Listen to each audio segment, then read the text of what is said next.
India west Indies രണ്ടാം ടെസ്റ്റിന് ഇന്ന് തുടക്കം. രാവിലെ 9:30 മുതൽ ഡൽഹിയിലാണ് മത്സരം. രണ്ടാം മത്സരവും ജയിച്ച് പരമ്പര തൂത്തുവാരുകയാണ് ഇന്ത്യയുടെ ലക്ഷ്യം. മഹാത്ഭുതങ്ങളൊന്നും സംഭവിച്ചില്ലെങ്കിൽ ഡൽഹിയിലും ഇന്ത്യ അനായാസം ജയിക്കും. പരമ്പര 2-0 തൂത്തുവാരും. അഹമ്മദാബാദ് ടെസ്റ്റിൽ ഇന്ത്യൻ ജയം ഇന്നിംഗ്സിനും 140 റൺസിനുമെങ്കിൽ ഡൽഹിയിൽ അത് എത്രയെന്നതിൽ മാത്രമാണ് ചർച്ചകളെല്ലാം. ഒന്നാം ടെസ്റ്റിൽ ടോസ് ഒഴിച്ച ഒന്നും വെസ്റ്റ് ഇൻഡീസിന്റെ വഴിക്കായിരുന്നില്ല.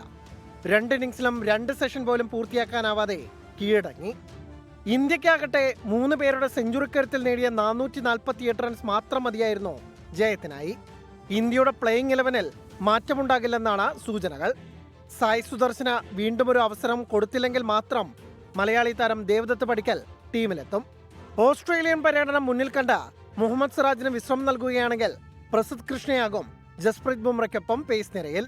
1994 ശേഷം ഇന്ത്യയിൽ ടെസ്റ്റ് ജയിക്കാനാവാത്ത വിൻഡീസിന് അതിമോഹങ്ങളൊന്നുമില്ല. 2.5 ദിവസം കൊണ്ട് കളി തീരുന്ന നാണക്കേട് ഒഴിവാക്കാനായിരിക്കും റോസ്റ്റൻ ജെയ്സിന്റെയും സംഘത്തിന്റെയും ശ്രമം. Sports desk 24.